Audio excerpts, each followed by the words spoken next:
नमस्कार दोस्तों, क्या हाल है।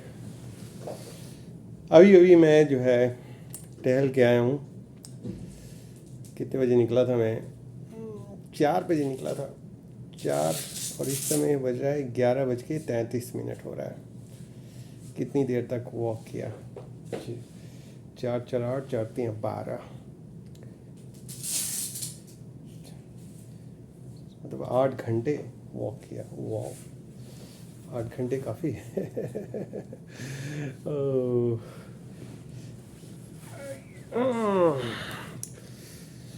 तो मैं जो है थक गया था।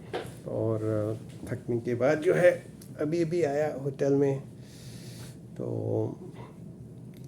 पहले जो है वॉशरूम में गया और फिर तुरंत जो है कपड़े उतारे और इसको पहन लिया। क्या बोलते हैं इसको? गाउन। होटल का।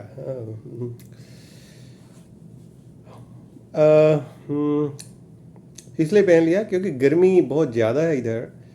और गर्मी ज़्यादा होने के कारण जो है पसीना जो इतना ज़्यादा होता है कि पूरा टी शर्ट जो है पसीने से लथपथ हो जाता है। तो पहला काम इंटर करके मैं अपने रूम में इंटर करता हूँ तो सबसे पहला यही काम करता हूँ कि कपड़ों को जो है जितना जल्दी से जल्दी वो उतार दो। और क्योंकि ये पसीने से पूरे जो है डूबे होते हैं।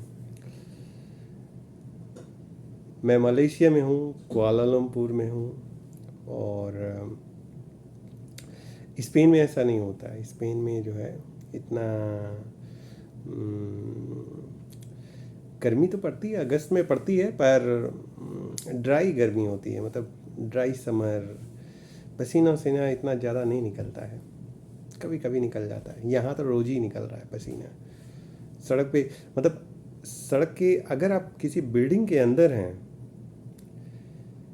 तो आप जो है ठंड महसूस करेंगे क्योंकि वहाँ पे पंखा चल रहा है, एयर कंडीशन है, ये सब चीज़ें हैं। इवन जो मैं सिटी सेंटर में था, KLCC, फिर गया, फिर कहाँ गया मैं? बीतांग बीतू, हाँ मुझे याद नहीं है। ओह, नाम नहीं याद रहता है। तो वहाँ मतलब वो सेंट्रल एरिया था, सेंट्रल सिटी सेंटर में ही था मैं। तो उस एरिया को मैं टहल रहा था मैं। फिर गया मैं, मसाला चाय पिया, मसाला डोसा भी खाया, मसाला डोसा नहीं डोसा खाया। हम्म, तो वो भी खाया मैंने। समोसा बिक रहा था, समोसा नहीं खाया मैंने। तो यही सब जो है किया मैंने। फिर उसके बाद मतलब जाते समय तो मैंने टैक्सी पकड़ी। एक ग्रैब नाम का ऐप है, उससे टैक्सी मैंने पकड़ी। और मेरे ख्याल से 15 मिनट में यहाँ से होटल से वहाँ पहुँच गया मैं। मेरा होटल सिटी सेंटर में नहीं है, थोड़ा दूर पे है। पर 15 मिनट में पहुँच गया है टैक्सी से। और पैसा भी इतना ज़्यादा नहीं लगा। पैसा जो है 20 रिंगिट लगा। 20 रिंगिट मतलब 4 यूरो। 5 रिंगिट का 1 यूरो होता है, तो 4 यूरो लगा मेरा। टैक्सी से 4 यूरो लगा यहाँ से सेंटर तक जाने में। रिटर्निंग का जो था शाम, मतलब दोपहर में 4 बजे के आसपास ये लगा। तो रिटर्निंग में मैं यही सोचा था कि क्या मैं टैक्सी पकड़ूं तो 4 यूरो और लगता, 4 4 8 यूरो लगता, 40 रिंगित हो जाता। या मैं जो है पब्लिक ट्रांसपोर्ट सर्विस का एंजॉय करूं। तो अंत में मैंने पब्लिक ट्रांसपोर्ट सर्विस ही लिया। तो पब्लिक ट्रांसपोर्ट सर्विस जो है चूज किया। तो उसमें मोनो रेल, मतलब उनका एक सिस्टम है, बड़ा अच्छा लगा मुझे ये सिस्टम। कि ये मैंने जापान में भी देखा है और बहुत सारे शहरों में देखा है। कहाँ गया? ये कार्ड जो है आप खरीद सकते हैं स्टेशन पे। और इसमें जो है वो उसी समय जो है पैसा रिचार्ज कर दिया जाता है इसमें। मैं ये मुझे बताया गया 30 यूरो का था, और अरे 30 रिंगित, 30 रिंगित मतलब 6 यूरो का था। तो उसमें बताया गया 5 रिंगित जो है कार्ड का है, और 25 रिंगित इसमें जो है, रिंगिट है ना, पता नहीं मलेशियन मनी क्या बोलते हैं, रिंगित ही बोलते हैं। तो वो जो है 25 जो है रिंगित जो है 5 यूरो इसमें रिचार्ज कर दिया गया है। और काफ़ी ट्रैवल मैंने कर लिया इससे, यूज कर करके जो है काफ़ी ट्रैवल किया है मैंने। अभी मैं जो आया हूँ वो भी इसी से ट्रैवल किया मैंने, इस कार्ड को यूज करके। पहले मोनो रेल पकड़ा, फिर मेट्रो ट्रेन पकड़ा, और फिर मैं सोचा कि मेट्रो स्टेशन से होटल तक जो है टैक्सी को बुला लूँ। फिर मैंने कहा कि नहीं, छोड़ो जाने दो, 5-10 मिनट वॉक भी कर लूँ। तक तो गया था, फिर मैंने डिसाइड किया कि वॉक कर लेते हैं। अब चार्ज कैसे करता है इसमें? चार्ज वही करता है, मतलब जो मुझे बताया गया कि जहाँ पे आप इंटर करेंगे वहाँ पे इसको टच पैड वाला सिस्टम है, इसमें टच कराना पड़ता है। हाँ, गेट के पास जो है लगा रहता है, उसमें टच कराएंगे तो ये जो है इसके डिटेक्ट कर लेता है, और तो गेट खुल जाता है, आप इंटर कर जाइए, और आपको ट्रेन पकड़नी है पकड़ लीजिए। और जहाँ आप उतरेंगे वहाँ भी आप इसको टच कराना पड़ेगा डोर से, तभी डोर खुलेगा और फिर बाहर आ गया। तो वो जो डिस्टेंस जो है जहाँ पे आपने टच कराया है और जहाँ पे बाहर निकले हैं, वो वहाँ तक का जो डिस्टेंस है वो ऑटोमेटिक कैलकुलेट करके वो इसमें से पैसा रिडक्ट कर लिया जाएगा। बढ़िया है। और जब पैसे नहीं रहेंगे तो आप इंटर ही नहीं कर पाएंगे, तब उसमें जो है आपको जो है रिचार्ज कराना पड़ेगा। एक तो ये है सिस्टम, बढ़िया है सिस्टम। ऐसा मैंने टोक्यो में भी देखा था, ऐसा ही सिस्टम था उनका कि इंटेलिजेंट कार्ड जो आप लीजिए और उससे काम कीजिए। और ये तो शाम का था। मॉर्निंग में मैंने क्या किया, मॉर्निंग में जो है मैं गया ऑफिस गया, फिर वहाँ पे स्टूडेंट्स ने बोला था कि वो कुछ काम कर रही है, एक्सपेरिमेंटल वर्क। मैंने कहा भाई मैं भी देखूँ, कैसे कुछ क्वेश्चन करने थे, उसको कुछ एडवाइस भी मुझे देना था, मैंने दिया उसको एडवाइस कि ये करना चाहिए। और फिर उसके बाद जो है मैं मुझे एक चैम्बर अलॉट किया गया है कि आप जो है, मैं यहाँ पे 1 महीने के लिए हूँ, तो उन्होंने चैम्बर अलॉट किया हुआ है, तो उस चैम्बर में गया, वहाँ पे बैठ के थोड़ी देर काम करने लगा। तब तक जो है थोड़ी देर बाद एक जो डिप्टी डायरेक्टर है सेंटर का, वो मेरे पास आया, और उसने बोला कि लंच करने चलना है। हम क्या लंच करने चलना है, अभी तो 12 ही बज रहे हैं, लंच करने 12 बजे चलेंगे? पिछली बार हम लोग तो 1 बजे गए थे। तो उसका कहना ये था कि लंच जो है इनवाइट किया गया है क्योंकि कोई सोशल इवेंट जो है ऑर्गेनाइज किया गया है, और वहाँ पे हम लोग को चलना है, और वहाँ पे लंच जो है मिलेगा। हम कहे चलो भाई। तो मैं डिप्टी डायरेक्टर और एक और सीनियर लेक्चरर था, वो भी मेरे साथ, हम लोग के साथ हो गया, तो हम लोग चले गए। तो जैसे मैं हॉल से पहले ही जो है मैंने देखा कि बहुत सारे शॉप्स लगे हुए थे, स्टूडेंट्स परचेजिंग कर रहे थे। तो कोई इवेंट था, फैकल्टी बेस्ड कोई इवेंट चल रहा था, मुझे समझ नहीं आया ज़्यादा कि क्या चल रहा है। पर चलिए, हम लोग को तो हॉल के अंदर जाना था, हम लोग हॉल के अंदर गए। तो एक टेबल पे मुझे बैठा दिया गया, दूसरे टेबल पे डिप्टी डायरेक्टर को, तीसरे टेबल को सीनियर लेक्चरर को। तो मुझे जिस टेबल पे बैठाया गया, मैंने थोड़ी देर बाद जो है प्रेजेंट करना शुरू किया कि भाई मैं कौन हूँ। पहले एक लेक्चरर ने स्टार्ट किया, फिर उसके बाद मैंने खुद प्रेजेंट किया कि मैं कौन हूँ। तो धीरे धीरे पता चला कि मेरे बगल में जो बैठने वाला है वो सीनियर लेक्चरर है, उसके बगल में जो है डायरेक्टर जो है हॉस्पिटल का डायरेक्टर बैठा हुआ है, उसके बगल में जो है फाउंडेशन का है डायरेक्टर बैठा हुआ, मतलब सब डायरेक्टर ही बैठे हुए थे उस टेबल पे। चलिए अच्छा हुआ, रिलेशन बनाने में अच्छा था कि मतलब लैंग्वेज की थोड़ी सी प्रॉब्लम होती है पर उसी में चल जाता है। फिर मैंने इंक्वायरी किया कि मतलब क्या इवेंट क्या है ये इवेंट। क्योंकि वेटर आया, उसने मेरा प्लेट उठाया, प्लेट से उसने खाने का जो है खाना उसने मुझे परोसा इन प्लेट में सब डाला, मतलब स्टाइल से। स्टाइल भाई, समझ रहे हैं क्या स्टाइल है। तो वेडर ही सब कुछ किया, हमको बस चम्मच से खाना था। हाँ, चम्मच की बात और एक है कि इन्होंने जैसे मीट वगैरह इन्होंने दे दिया, वेटर ने दे दिया।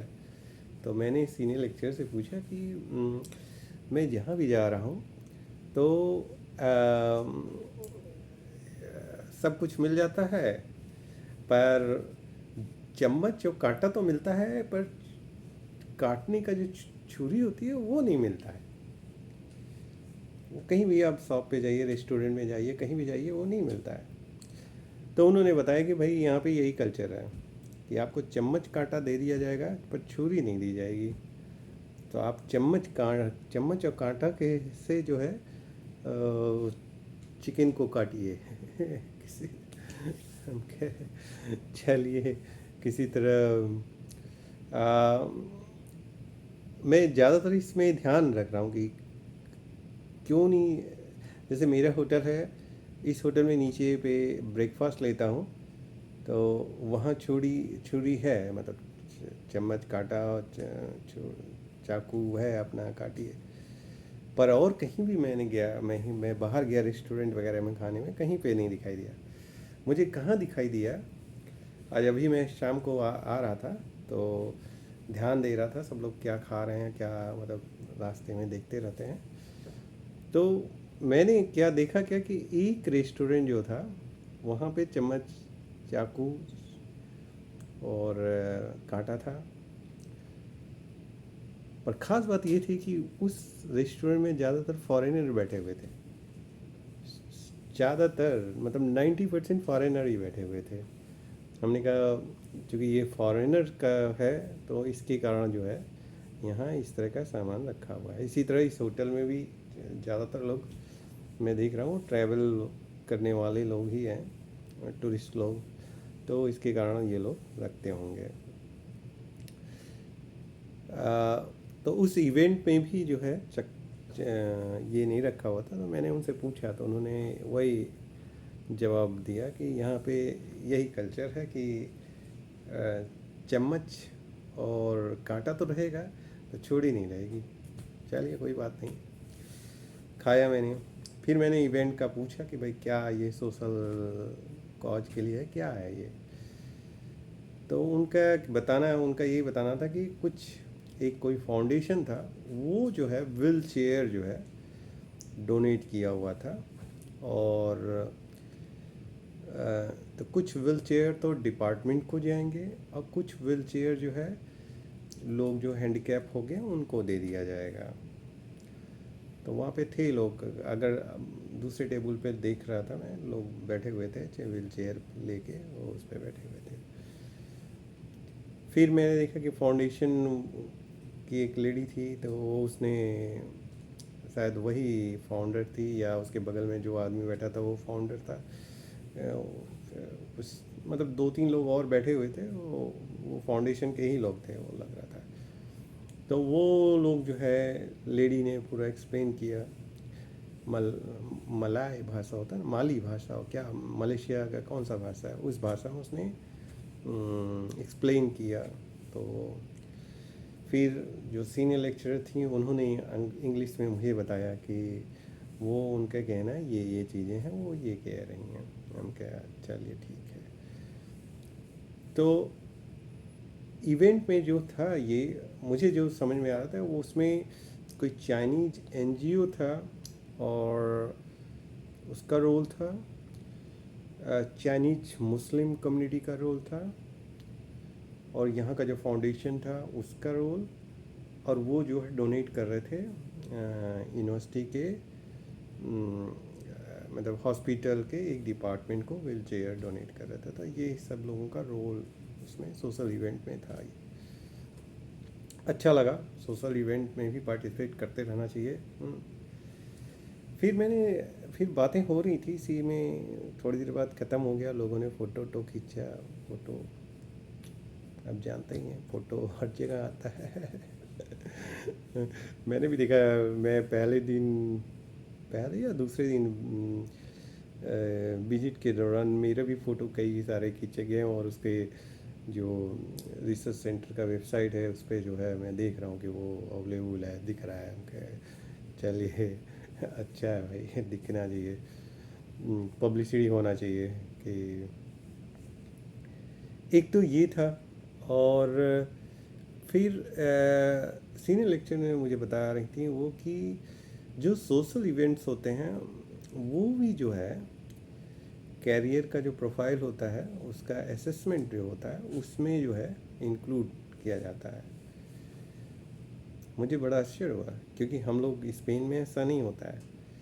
अब ढेर सारे सोशल एक्टिविटी, मैं तो बहुत सारे सोशल एक्टिविटी में पार्टिसिपेट करता हूँ, पर उनका कोई इवन सोशल एक्टिविटी में पार्टिसिपेट करता हूँ तो खर्चे मेरे गिरते हैं। जैसे आप गए, लंच किए, डिनर किए, ब्रेकफास्ट जो भी किए, और उसको पेमेंट करना पड़ता है। स्पेन में जो होता है वो डोनेशन के रूप में हो जाता है। पर उन एक्टिविटीज़ को हमारे कैरियर में कभी भी जोड़ के नहीं देखा जाता है।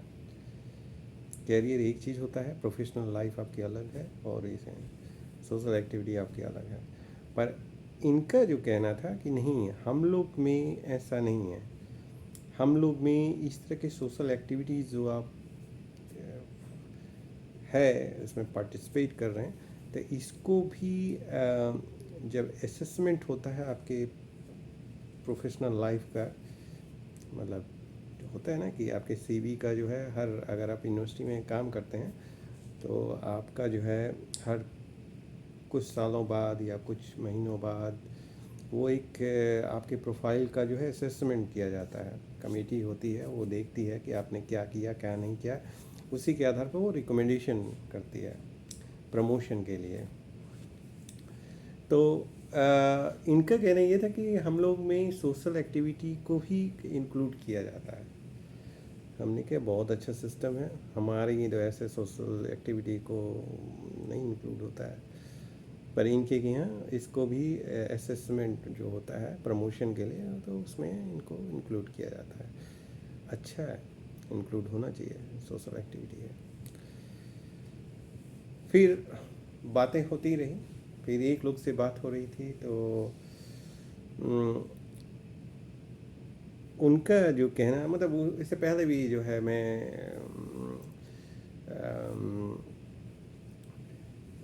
ट्रैवल किया था एक जगह, तो बहुत सारी चीज़ें बातें होती रहती हैं। तो उनके कहना ये था कि जब भी मैं सड़क पे टहलता हूँ तो देखता हूँ हर तरह के रिलीजन के लोग हैं। चाइनीज़ पॉपुलेशन काफ़ी ज़्यादा है, कहीं पे इंटरनेट पे मैंने पढ़ा तो 26% है शायद, और हिंदू का पॉपुलेशन भी काफ़ी ज़्यादा है, ज़्यादातर तमिलनाडु से लोग हैं, शायद 10 या 15% वो लोग हैं, और भी कई तरह के हैं, पर मेजॉरिटी जो है मुस्लिम पॉपुलेशन है मलेशिया कोलालमपुर में। तो उनके वो बता रहे थे कि दूसरे रिलीजन के लोग जो है अगर मुस्लिम रिलीजन में चेंज हो जाते हैं, कानूनन जो है वो वापस, मतलब वो कानूनन उनको बेनिफिट, बहुत सारे बेनिफिट मिलते हैं उनके। तो उनका कहना था कि ये जितने लोग जो है आप देख रहे हैं, जितने लोगों को व्हील चेयर मिला होगा वो शायद मुस्लिम लोग ही हैं। तो उन वही था कि उनका कहना है, उससे पहले भी बहुत पहले भी बता रहे थे कि अगर आप दूसरे रिलीजन के हैं, आप मुस्लिम वाले रिलीजन में चेंज होते हैं तो आपको बहुत सारे फ़ायदे ही होते हैं। और एक बार मुस्लिम में कन्वर्ट हो गए तो फिर वो वापस आप नहीं जा सकते। अपने रिलीजन में वापस आना चाहें तो उसमें नहीं जा सकते आप। ये प्रॉब्लम है। एक एग्ज़ाम्पल वो दे रहे थे कि एक कोई हिंदू लड़की थी, उसने जो है अपने एक मुस्लिम लड़के से शादी करने के लिए, लव वाला जो चक्कर होता है, लव अफेयर में वो मुस्लिम में कन्वर्ट हो गई। उसके बाद जो है शायद लव ख़त्म हो गया, प्यार ख़त्म हो गया, तो अब वो जो है उन दोनों की शादी भी नहीं हुई। अब वो जो लड़की अपने हिंदू रिलीजन में वापस आना चाह रही है तो वो वापस नहीं आ सकती है, उसको मुस्लिम ही रहना है। तो ये एक चीज़ जो है उन्होंने बताया कि ये सिस्टम है यहाँ का। ठीक है, सिस्टम हर देश का अलग अलग सिस्टम है। मतलब मैं क्यूरियस रहता हूँ, जाने जिज्ञासा रहती है मुझे जानने के कि हर जगह कैसे कैसे सिस्टम चलते हैं। तो यहाँ पे इस तरह के सिस्टम हैं कि आप दूसरे रिलीजन में हैं तो उसमें आप एक्सेप्ट कर सकते हैं, फिर उसके बाद आप उसको छोड़ के दूसरे रिलीजन में चले जाइए, फिर तीसरे वहाँ पे कर सकते हैं। पर एक बार आप दूसरे रिलीजन से मुस्लिम रिलीजन में कन्वर्ट होते हैं तो फिर वो वापस नहीं जा सकते हैं, आपको उसी रिलीजन में रहना है। तो ये एक तरफा कन्वर्सन है, मतलब दूसरे रिवर्स में नहीं जा सकते। काफ़ी ठीक लगा, चल कोई बात नहीं। दूसरा जो है मैं काफ़ी आश्चर्य होता था मुझे, क्योंकि मेरे घर के पास जो है एक बहुत बड़ा कपड़ों की दुकान है और जलान नाम है उसका। तो आप मेरे एरिया में जाइए, भारत में, स्पेन की बात नहीं कर रहा हूँ, भारत में बात कर रहा हूँ, तो वहाँ जलान बहुत फेमस है। तो कोई भी चलो भाई जलान में कपड़े खरीदाते हैं, सब तरह के सामान में, कपड़ों के सिवा भी बड़ा सा सुपर मार्केट जैसा है।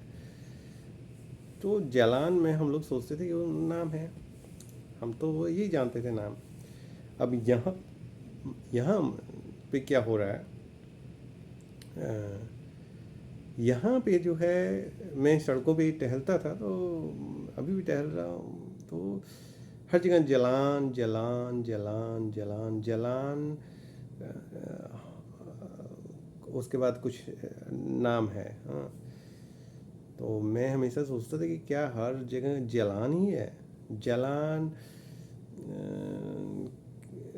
क्या कोई सड़क का नाम जो भी हो। हाँ,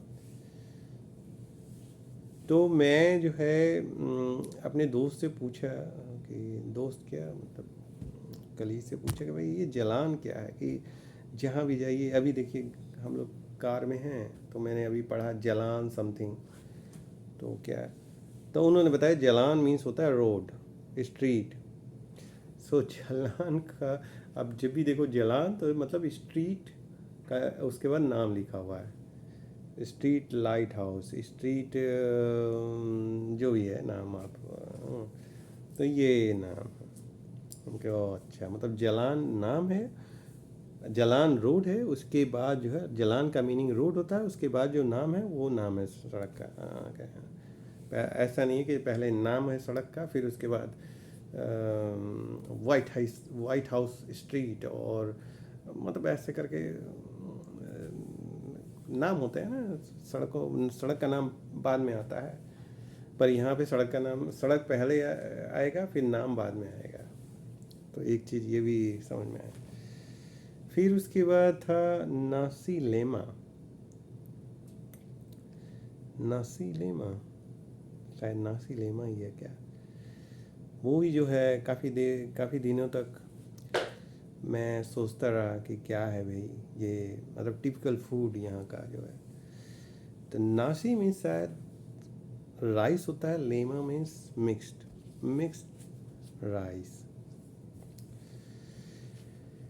खास बात ये है कि यहाँ पे तमिलनाडु का चाइनीज़ लोगों का काफ़ी मैं देख रहा हूँ फूड के वैरायटीज़ में जो है इम्पैक्ट है उन लोग का। काफ़ी चीज़ें जो है, हर चीज़ में चावल है, चावल, फिर उसके बाद उसमें जो भी डाल दीजिए, मीट के टुकड़े जो होते हैं, मछली मीट और हरी सब्जी, साग सब्जी सब जो है, तो वो चीज़ें हैं।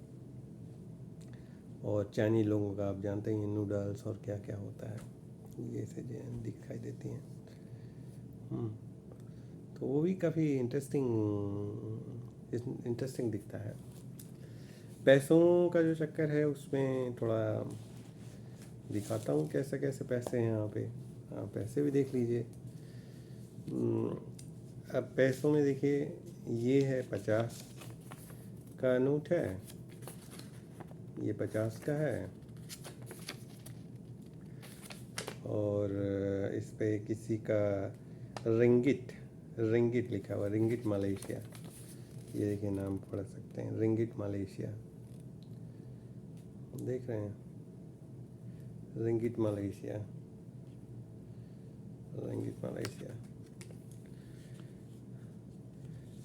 तो ये था 50 का था। तो 211, पिछली बार 210 में मुझे 1000 मिला था, इस बार 211 यूरो में 1000 मिला हुआ है। पैसे जल्दी जल्दी खर्च हो रहे हैं, ये 10 दिन में 1000 खर्च हो गया मेरा। 200 यूरो कंट्रोल करना पड़ेगा। फिर ये है 10 का, देख रहे हैं 10 का, तो ये 10 का है। तो इस पर भी वही लिखा हुआ है, रिंगिट मलेशिया, और गवर्नर है की सिग्नेचर है, बैंक नेगारा मलासिया। ओके, तो ये है। अब और क्या चीज़ है देखता हूँ, और क्या है। 20 का भी था, ये तो 10 ही का है सब, ये सब 10 का है, पर 20 का भी है, 20 का भी होता है। और ये है 1 का, एक का ये है। तो कभी नोट जो है प्लास्टिक का लग रहा है, ये मैं देख रहा हूँ ना, ये प्लास्टिक का जो है, ये देखिए, ये चमक नोट जो है प्लास्टिक का है ये। और कॉइन्स भी हैं, कॉइन्स, चलिए कॉइन्स कभी और दिन दिखाते हैं आपको। तो यही है, पैसे भी यही है। और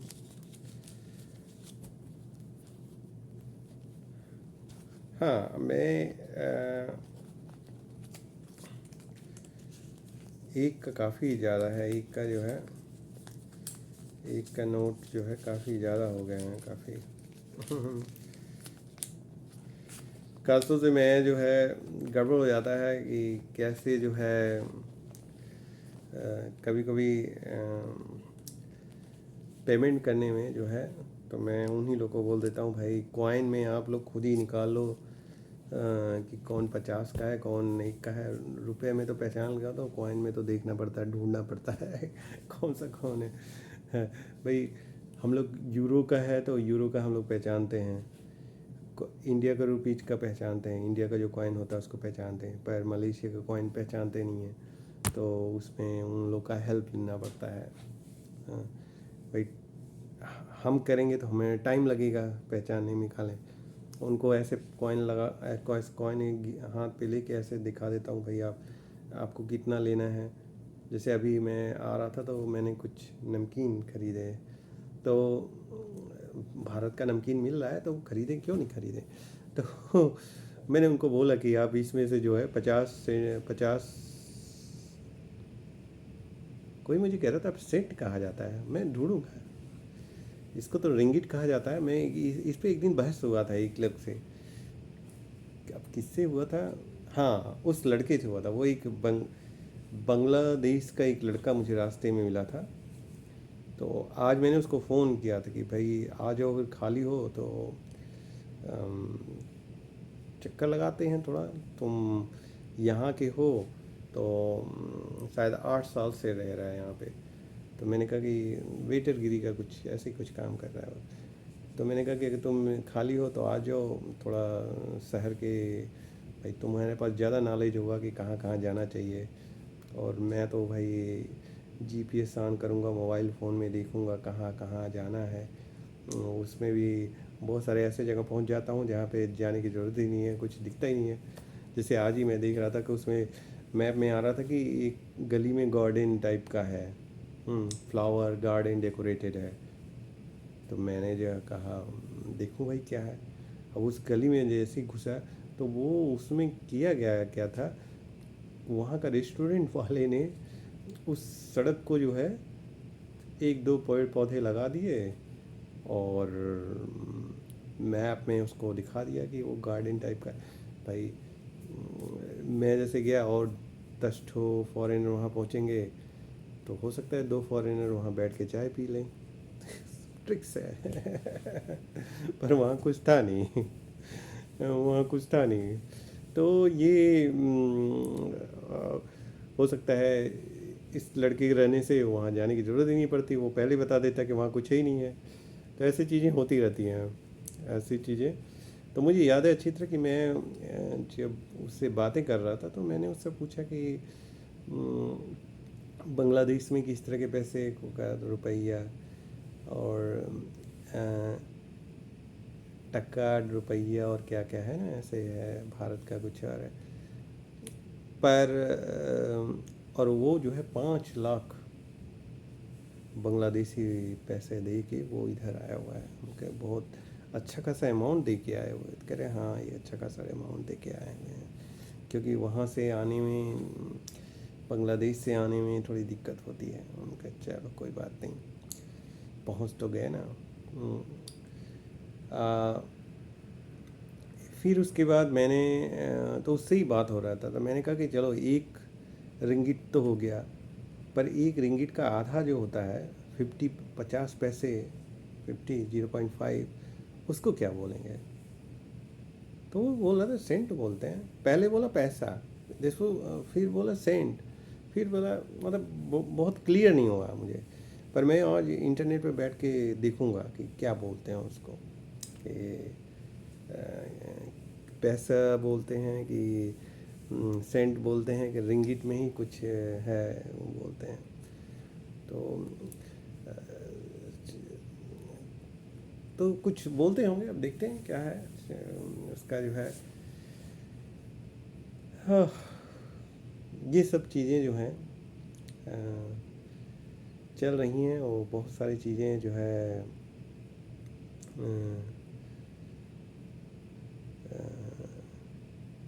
बहुत सारी चीज़ें हैं और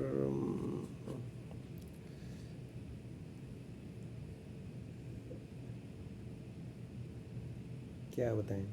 अच्छा, आज मैं सर्च कर रहा था इंटरनेट पे जो है, आज सुबह मैं सर्च कर रहा था कि एवरेज जो होता है इनकम, जो एवरेज इनकम पर कैपिटा जो होता है वो कितना है, क्योंकि मुझे लगा मलेशिया थोड़ा रिच कंट्री लग रहा था। तो इंटरनेट में मैं सर्च कर रहा था तो जो दिखाया कि इंडिया का 6,000 एनुअल है डॉलर, $6,000 एनुअल, और यहाँ का 28,000 है पर एनम। इनका एक अच्छा अमाउंट है, एक अच्छा अमाउंट है। तो इसीलिए लग रहा है कि लाइफ स्टाइल इन लोग की थोड़ी सी हाई लग रही है मुझे। तो और जिस तरह का मैं मुस्लिम कंट्री, ये मेरा पहला मुस्लिम कंट्री है जहाँ पे मैं एक, पिछली बार मैं शायद दोहा में कि कहाँ पे, कतर में कहीं पे 24 घंटे के लिए रुका था। वहाँ भी गर्मी बहुत काफ़ी थी, और ये यहाँ पे लंबे टाइम के लिए रुका हूँ। और मैं चाह रहा था कि कोई एक मुस्लिम कंट्री में जाके वहाँ के कल्चर को मैं देखूँ।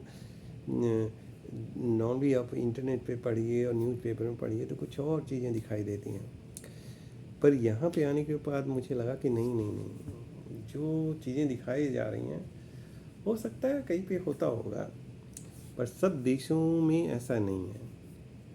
क्योंकि यहाँ पे मुझे लगता है कि इन लोग का, ये लोगों ने ट्रेडिशनल भी बना रखा हुआ है और एडवांस कल्चर भी है।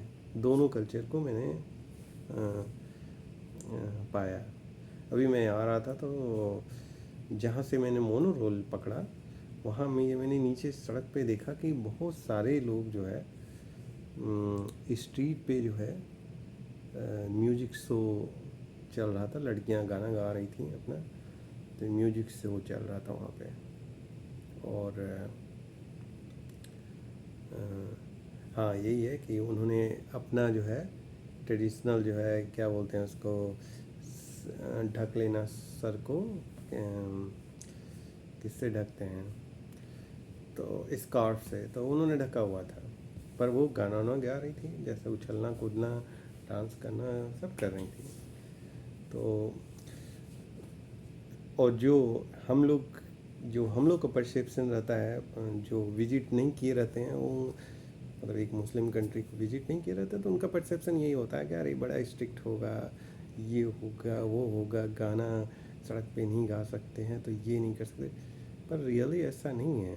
मैं अभी देख के आया, तो मुझे लगा कि नहीं भाई, जो हमारे हमारे होटल में नीचे मैं देखता हूँ हर मॉर्निंग में जो है वो लोग जो है एक्सरसाइज करते हैं पूरा, मतलब गाना वाना बजा के पूरा, मतलब डांस वांस करके पूरा, जैसे हम लोग यूरोपियन कंट्री में देखते हैं, एडवांस कंट्रीज़, ओपन कल्चर वाली कंट्री में देखते हैं, ठीक वैसे ही है उनका। बस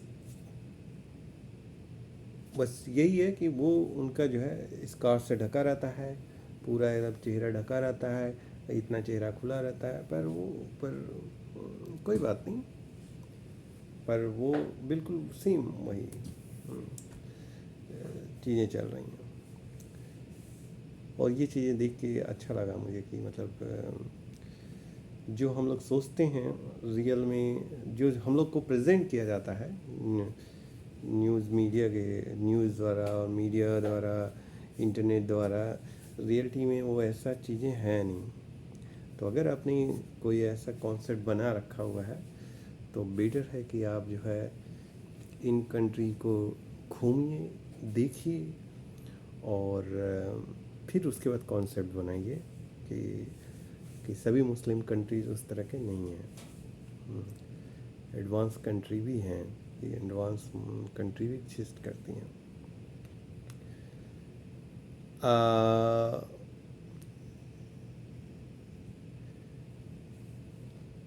हाँ, ये ज़रूर है कि उनका सिस्टम है, उनका जो ट्रेडिशंस है उसको वो फॉलो करते हैं, और आपको भी फॉलो करना पड़ेगा। आप भी जब जैसे मैं एक सिंपल सा एग्जांपल दे, मैं फुल पैंट पहन के चल रहा था, तो मैं एक दिन अपने कलीग से पूछा कि भाई क्या मैं हाफ़ पैंट, क्योंकि इतनी गर्मी है और मैं जो है हाफ़ पैंट पहन के सड़क पे जा सकता हूँ। तो उन्होंने कहा क्यों नहीं जा सकते आप हाफ़ पैंट पहन के जाइए सड़क पे। मैंने कहा टी शर्ट पहन के, कह रहे हाँ टी शर्ट भी पहन के जाइए, कोई रेस्ट्रिक्शंस नहीं है आपका। हमने कहा बहुत सही। और मैं फिर हाफ पैंट पहन के सड़क पे गया और टी शर्ट भी पहन के सड़क पे गया, और लोगों को भी देख रहा हूँ, पर ज़्यादातर लोग फुल पैंट और फुल शर्ट में हैं, ये तो मानना पड़ेगा ज़्यादातर। फिर दूसरे तीसरे दिन जब हम लोग ट्रैवल पे थे, यहाँ से हम लोग मलक्का गए, ये जाने का 2 घंटे का रास्ता था, आने का रिटर्निंग में जो 3 घंटा लगा, क्योंकि ट्रैफिक काफ़ी ज़्यादा थी। तो मैंने देखा कि उन्होंने जो है वो भी हाफ पैंट पहने हुए थे, टी शर्ट हाफ पैंट पहने हुए थे। तो मैंने कहा तो ये जो है इनका, पिछली बार मैंने जो पूछा था एक दिन पहले कि क्या मैं हाफ पैंट पहन के से आ सकता हूँ, तो हो सकता है या तो जो भी रीज़न रहा हो वो हाफ पैंट पहन के वो उन्होंने ड्राइव किया गाड़ी, 2 घंटे जाना 3 घंटे आने का। तो ये भी तो ये सी चीज़ें आपको जो है ध्यान रखना पड़ेगा कि ऐसे नहीं कि आप कहीं पहुंच गए और उनका ट्रेडिशन जो है आप ब्रेक कर रहे हैं। फिर आज मैं जो है मॉर्निंग में मैं सोच रहा था कि शाम को मैं एक मतलब ढूंढ रहा था कि क्या कहाँ जाना चाहिए मुझे। तो निकला मतलब सबसे बड़ा बहुत इजी है, आप एक वो आर्टिफिशियल इंटेलिजेंट जो है कंप्यूटर पे आजकल है एआई सिस्टम, आप उस पर लिखिए कि आप कुछ करना चाहते हैं, शहर में घूमना चाहते हैं, तो वो कई सारे ऑप्शन दे देता है कि आप ये घूमिए। आप बोल दीजिए कि हम 3 घंटा में घूमना चाहते हैं, तो 3 घंटे का भी वो ऑप्शन देता है। तो उसने एक ऑप्शन दिया था मुझे कि एक मॉस्क में आप जाके, मस्जिद में आप जा सकते हैं वहाँ पे। और पर जाने का ठीक है, पर आपको वहाँ का जो ड्रेस का रूल है उसको फॉलो करना पड़ेगा। रूल में यही है कि आपको फुल पैंट पहनना पड़ेगा, शर्ट जो है फुल पहनना पड़ेगा, लेडीज़ को स्कार्फ पहनना पड़ेगा और पूरा बॉडी ढके ढके रहना पड़ेगा, केवल चेहरा थोड़ा सा खुला रहना चाहिए। और जिनके पास ना हो वो आपको वहाँ पे दे भी देते हैं कि आप जो है इसको पहन लीजिए, आप जाइए अंदर मस्जिद में घूम के आइए और वापस आने पे आप उनको दे दीजिए, उतार के दे दीजिए कि भाई ये आपका। तो अब जैसे मैं हाफ पैंट में ही गया वहाँ पे, तो मैं इंटर नहीं कर सकता, उसके लिए मुझे उनसे जो है कपड़े लेने पड़ेंगे, उसको पहनने पड़ेंगे, फुल शर्ट फुल पैंट, फिर उसके बाद मैं अंदर आ सकता हूँ। तो अच्छा लगा ये। मैं मैं सोचा हूँ मैं जो ये बांग्लादेश का जो लड़का है वो मिल, अगर कल उसने बोला है कल मैं जो है अवेलेबल रहूँगा, तो मैं उसको पकड़ूंगा और उससे बोलूँगा कि चलो देखता हूँ भाई, मैं आज तक कभी किया नहीं हूँ मस्जिद में, क्योंकि ये टूरिस्ट स्पॉट है। तो मुझे मेरे ख्याल से उस पर रिलीजन पे बैन नहीं होना चाहिए कि इस रिलीजन के लोग उसके अंदर नहीं जा सकते हैं, ऐसा कहीं मैंने अभी तक तो नहीं पढ़ा है मैंने। तो मेरे ख्याल से सब लोग अंदर अगर उनके रूल्स को फॉलो करते हैं तो सब लोग अंदर जाके विजिट कर सकते हैं, जो मुझे समझ में आया।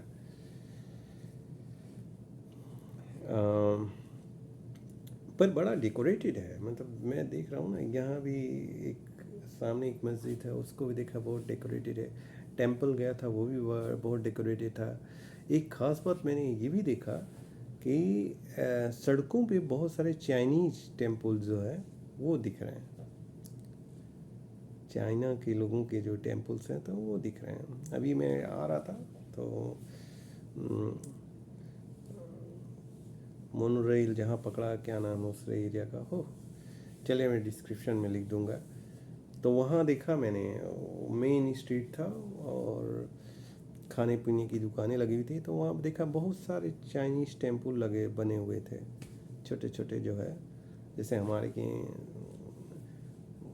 नहीं, छोटा सा ऐसा सा छोटा सा बना के लोग सड़क पे रख देते हैं, तो ऐसे बना बना के रखा हुआ था।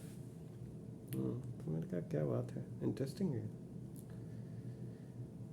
चलिए फिर मैं थोड़ा रेस्ट करूं, और आज का ट्रैवल ख़त्म हो गया। और यहाँ पे थर्सडे को छुट्टी है, थर्सडे फ्राइडे सैटरडे संडे 4 दिन छुट्टी है यहाँ पे। अब उस 4 दिन के लिए मुझे कोई प्लान बनाना है, देखता हूँ। आज तो मैं खोज रहा था क्या प्लान बनाऊँ, अब कल मैं फिर देखूँगा और बुकिंग वुकिंग करूँगा। क्योंकि लोग कह रहे हैं कि 4 दिन की छुट्टी है, उसमें कहीं पे दूसरे शहर जाके आप देख लो, दूसरा शहर भी। तो मैं ढूंढ रहा हूँ कि कोई एजेंसी मिल जाए, ट्रैवल एजेंसी, उसके थ्रू मैं जाऊँ। पर अभी तक कोई ट्रैवल एजेंसी मुझे दिखा नहीं, जो कि जैसे होता है ना कि 1 दिन का जो है ट्रैवल और 2 दिन का ट्रैवल या 4 दिन का ट्रिप। तो ऐसा कुछ दिखा नहीं है अभी तक कोई ऑफ़र, और उसी को मैं ढूंढ रहा हूँ। अभी तक कोई ऐसा ऑफ़र नहीं मिला कि जो ट्रैवल एजेंसी हो जो कि 4 दिन का ऑफ़र दे और पूरा मलेशिया घुमाने का। तो मुझे लगता है अपने अपने बेस पे जाना पड़ेगा, पर्सनल बेस पे, मतलब खुद बुकिंग करनी पड़ेगी, खुद ट्रैवल करना पड़ेगा और खुद ही ढूंढना पड़ेगा कैसे कैसे कहाँ कहाँ जाना है। क्योंकि अब ट्रिप में जाते हैं तो उसमें क्या होता है कि वो सब रिस्पॉन्सिबिलिटी जो है एजेंसी वाली को होती है, उसके गाइड्स होते हैं और वो लोग जो है वो रिस्पॉन्सिबल होते हैं आपको एक जगह से दूसरी जगह ले जाने का। आपको ज़्यादा दिमाग नहीं लगाना पड़ता है। पर इस केस में, दूसरे केस में आपको ज़्यादा दिमाग लगाना पड़ेगा कि कैसे, कहाँ, किस, क्या बुक करना है, क्या नहीं बुक करना है, कैसे पहुंचना है, सब ये सब चीज़ें, एयरपोर्ट से कैसे होटल जाना है, ये सब चीज़ें देखनी पड़ेगी।